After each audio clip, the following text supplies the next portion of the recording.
उन्हाळ्याच्या सुट्ट्या सुरू झाल्या की सर्व पालकांचा एकच प्रश्न असतो, तो म्हणजे मुलांना दिवसभर मोबाईल पासून कसं दूर ठेवायचं.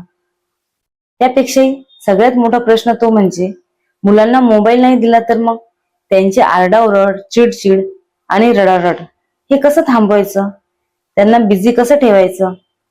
चला तर आजच्या व्हिडिओमध्ये आपण समर वेकेशन मध्ये लहान मुलांसोबत कोणत्या ऍक्टिव्हिटीज करायच्या, त्यांना नेमकं काय शिकवायचं आणि अभ्यास व खेळ या दोन्ही मध्ये बॅलन्स कसं करायचं हे बघणार आहोत.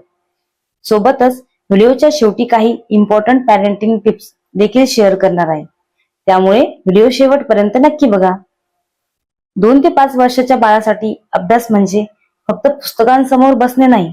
या वयात बाळ खेळताना जास्त शिकतं, म्हणून खेळता खेळता बाळाला शिकवा. आता हे कसं करणार, चला तर बघूया. नंबर 1, एबीसीडी कसं शिकवायचं. मुलांना फक्त एबीसीडी म्हणायला लावू नका, त्यांना घरातल्या वस्तूंनी शिकवण्याचा प्रयत्न करा. फ्लॅश कार्ड्स वापरा, अल्फाबेट सॉंग्स लावा किंवा हल्ली बाजारात मॅग्नेटिक लेटर्स मिळतात, तेही तुम्ही फ्रीजवर किंवा बोर्डवर लावून शिकवू शकता. आता बघा, ए फॉर ऍपल म्हणताना शक्य झाल्यास खरं ऍपल दाखवा. बी फॉर बॉल म्हणताना बॉल हातात घ्या. हे दररोज फक्त 5 ते 10 मिनिटे करा. मुलं किचन मध्ये आले की त्यांना विचारा, बाळा ऍपल कुठे आहे. मुलाने दाखवलं की टाळ्या वाजवा आणि त्याचे कौतुक देखील करा. असं केल्याने मुलांना शिकण्याची आवड निर्माण होते. नंबर 2, मराठी स्वर कसे शिकवायचे. तुम्ही बाळासाठी काही बडबड गीते किंवा कविता पाठ करू शकता. या वयात मुलं गाण्यातून लवकर शिकतात, म्हणून मराठी स्वर रिदम मधून शिकवण्याचा प्रयत्न करा. आई अननस देई, प प पपई, प प पपई मला देना ताई. आ आंबा गडगड असे, खाताना सईबाई कुचकन हसे.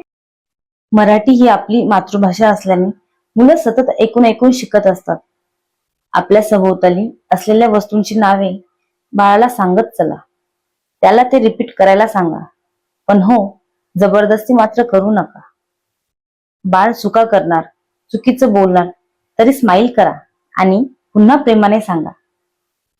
चला तर वळूया आता पुढच्या ऍक्टिव्हिटीकडे. नंबर 3, नंबर शिकवण्याची मजेशीर पद्धत. मुलांना काउंटिंग करताना काउंटिंग बुक्स पेक्षा आजूबाजूला असलेल्या वस्तूंचा वापर करून शिकवत चला. फॉर एक्झाम्पल, बॉल, चमचे, खेळण्यातील गोट्या किंवा ब्लॉक्स. हे तुम्ही केव्हाही करू शकता. नाश्ता करताना देखील काउंटिंग करू शकता, जसे की चल 1 बिस्किट घे, आता 2 द्राक्ष घे, किंवा मग तुम्ही जिना चढताना पायऱ्या काउंट करू शकता. यामुळे नंबर्स प्रॅक्टिकल पद्धतीने आणि कंटाळा न येता मुलांच्या लक्षात राहतात. नंबर 4, प्राण्यांचे आवाज शिकवणे. लहान मुलांना प्राण्यांचे आवाज खूप आवडतात. तुम्ही बाळाला एक्सप्रेशन आणि ऍक्शन करून दाखवलं तर बाळ पटकन शिकतं. फॉर एक्झाम्पल, कुत्तू कसा करतो. हा, मांजर कशी करती. मांजर कशी करती आणि बकरी कशी करती आणि गाय. तुम्ही गमतीशीरपणे शिकवलं की बाळही एन्जॉय करतं.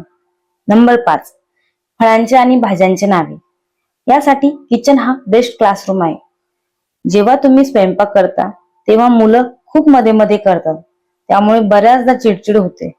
पण चिडचिड न करता आपण एक करू शकतो, त्यांच्या समोर फळं किंवा काही फळभाज्या द्या, जसे की कांदे, बटाटे, टोमॅटो किंवा काकडी. मग एक एक भाज्यांची नावे सांगत चला आणि सोबतच मुलांना देखील विचारत चला, या भाजीला काय म्हणतात. त्याचबरोबर भाज्यांचा रंगही सांगा. फॉर एक्झाम्पल, टोमॅटो लाल आहे, काकडी हिरवी आहे. आता तुम्ही बाजारात गेल्यानंतर सुद्धा हे रिपीट करू शकता. मुलांना काही प्रश्न विचारा. एक्झाम्पल, बाळा पिवळी केळी कुठे, किंवा मग लाल स्ट्रॉबेरी कुठे. यामुळे मुलांची व्होकॅब्युलरी खूप फास्ट वाढते. आणि आता काही इम्पॉर्टंट पॅरेंटिंग टिप्स. सगळ्यात महत्वाचं म्हणजे बाळाला फोर्स करू नका. जर बाळाला इंटरेस्ट नसेल तर ऍक्टिव्हिटी बदला. या वयात लर्निंग पेक्षा क्युरिओसिटी खूप इम्पॉर्टंट आहे. खेळता खेळता मुलांचा आनंद, धमाल आणि त्यांची केलेले कौतुक यातून मुलं खूप काही शिकतात. शेवटी आई बाबांचा आवाज, वेळ आणि प्रेम हेच बाळासाठी खरं प्रीस्कूल आहे. तर तुम्हाला तुमच्या बाळासोबत कोणती ऍक्टिव्हिटी करून बघायला आवडेल हे कमेंट मध्ये नक्की शेअर करा. आय होप तुम्हाला या व्हिडिओचा नक्की फायदा होईल. बाकी हा व्हिडिओ आवडला असेल तर याला शेअर करायला विसरू नका आणि अशाच पॅरेंटिंग व्हिडिओसाठी चॅनलला सबस्क्राईब करा. भेटूया अशाच एका पुढच्या व्हिडिओमध्ये. धन्यवाद.